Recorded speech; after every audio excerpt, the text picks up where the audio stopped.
What is on the 4C hiking trail in Davy Crockett National Forest?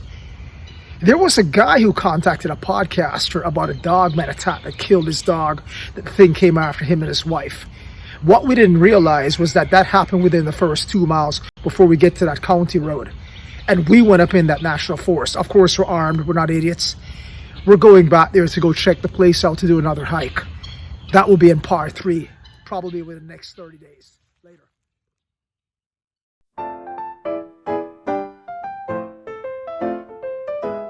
You think this is some joke? Listen to what happened to this guy. You keep going into the woods with zero knowledge. You will pay the price. You think this is some joke? I won't be watching that stupid show. All right, this is Mark. I'm back again. And let's talk a little bit about the Davy Crockett National Forest. So here's the deal. My buddy Roser bought some land out there, 7 acres a while back in sometime in 2020. And he's been going out there, doing a little hiking, going on the 4C hiking trail. Went out there a while back, and what ended up happening was he went out there a couple miles in, came up to this road, this county road, crossed the road, went across the street, and suddenly he's getting a bad vibe come over him. So anyone familiar with the 4C hiking trail in Ratcliff, it's a hiking trail that goes about around 19 or 20 miles from what I understand. It's quite a distance, and it's a very rough hiking trail. It's not kept up. It's not maintained. For some reason, they don't maintain the trail. So he was saying to me, back in January of 2021, after the freeze, that we need to go in there and check it out, that he wanted to go do some exploring. So we planned a small trip, and we went in there the first time, and this is right, we went in there actually before the big freeze. And we weren't even hunters at the time. We didn't even have our hunting license at the time. But anyway, we went in there. So we're going in there in about 1.5 miles. We passed some folks coming back. And when we went in there, we heard this loud roar. Kind of like a roar. Going on for probably about a good 10 seconds. And I said to him, "Did you just hear that?" And he said, "Yeah." I said, "What the hell was that?" I said, "I don't think that was a bear or a mountain lion. Could that be a Sasquatch?" So we kept going in there, and we went up in there. So we crossed this road after being up a couple of miles in there. I mean, it's a lot of stuff to look at, a lot of trees, a lot of ravines, a lot of large, massive creeks, and, a lot of drop-offs and a lot of hills and things like that. And when I look at the trail as we're going in there, I said to him, "Can you imagine making a right turn off the trail and going in much further, a mile in? Can you imagine what you would come across out there?" So what we had noticed something a little strange when we went up to the check-in. You have to literally fill out some type of paperwork with your name and phone number. And it had a sign there that said, "No firearms allowed. You can only carry a firearm, a pistol, if you have a concealed handgun license. And if you don't have a license, you're not allowed to carry a gun on the trail." So I laughed to myself and I said, "You honestly believe, Steve, that there are cops out here that will literally come out here to arrest me on the trail?" I said, "These guys don't have the balls to hang out here. I'm carrying my gun. There's no way in hell I'm going in there without my firearm." So I just went ahead, put my gun at my side right here, just like a cowboy, covered it up, concealed it, and went in. And so we come up to the road now after 2 miles, and after hearing that roar, we go across, and suddenly we start to get a bad vibe come over us. And Steve said to me the last time I came out here on the trail, I went across here, went about a 1/4 mile in, the same thing happened. I said, "Man, we better watch what the hell we're doing and keep our eyes open out here." So we went in and got up to this pond, and we saw a gator in the pond. So we decided to go a little bit further. Nothing happened. So we turned back around. And we came back around and decided that we're going to plan another trip, and this time we're going to penetrate much deeper into that forest and try to go in 6 or 7 miles. And we had no idea what was really going to go down in that place. This is pretty serious stuff that happened next because we think that we may have had a Sasquatch encounter, possibly, and possibly that we may have heard a deer get killed by a Sasquatch or a dogman or something. We're not too sure, but I'll tell you guys exactly what happened. So listen to this. So check this out. We come back this time. This time, we're back now. I think this was a couple of months later. By that time, I just got my concealed handgun license. And Governor Abbott just passed a law allowing you to open carry. As long as you're not a convicted felon, you can open carry or conceal carry. That was a plus, and they had to change the rules on the hiking trail that you're allowed to carry a firearm anywhere in Texas, in forest, outside forest, concealed or not concealed. And that's the law. As long as you're not a convicted felon, you can legally carry the handgun, but it must not be displayed in some type of hostile manner, things like that, etc., etc. So, long story short, we got there at nighttime and decided to go in at nighttime, that was the first big mistake we made. So we got there around 7:30. So I hydrated up, took my supplements, made sure I had enough water, salt in the system, make sure we ate a big meal before going in because we had to handle the hike like a workout. You want to load up on protein, complex carbohydrates to get your food in. So now we head on in, and as we go in, we get up to that road again and we go across that road. We start getting a bad vibe come over us. So we go in, we get up to the pond, and we haven't noticed anything. We haven't seen any birds, any animals. It's dark now because this is winter months, dark at night. So we passed the pond and we finally got to the 4-mile mark. We said, holy crap, we've been hiking for quite some time. It felt like we've walked 10 miles, but the terrain was so tough. And all of a sudden we started hearing some tree knocking. Cock, cock, cock, cock, cock, cock, cock. And you could tell these tree knocks were going on distance. I said, wait a second. Did you hear that? It was really windy in there that night.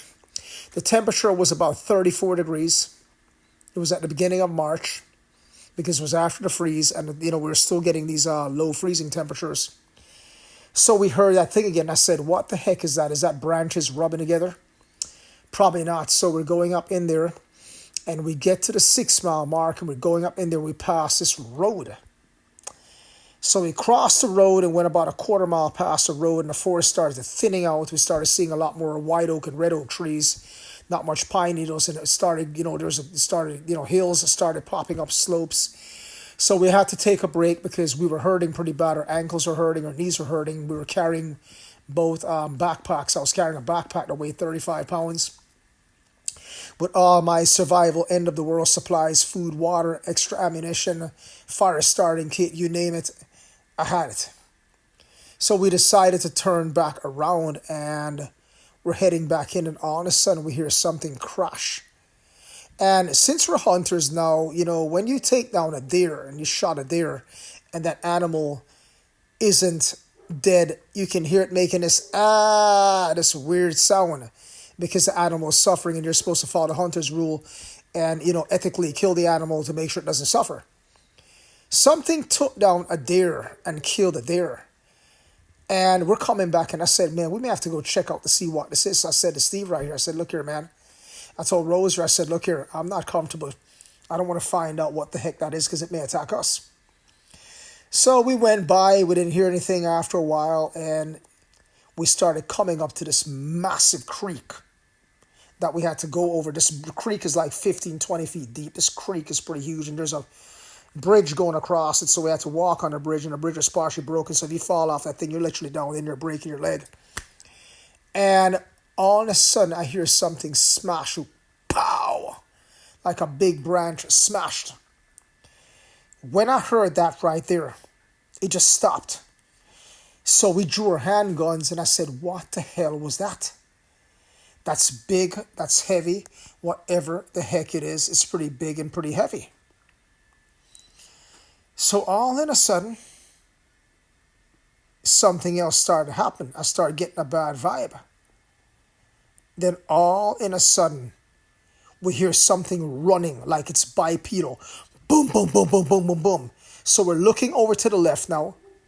And all of a sudden we see something knocking branches out. The branches were like 10 to 15 feet tall, just knocking these small trees out of the way, like something's just forcing its way all the way through the brush, just ripping, going on for 150 yards. So we have our handguns drawn and we're looking at it like, what the freaking hell was that?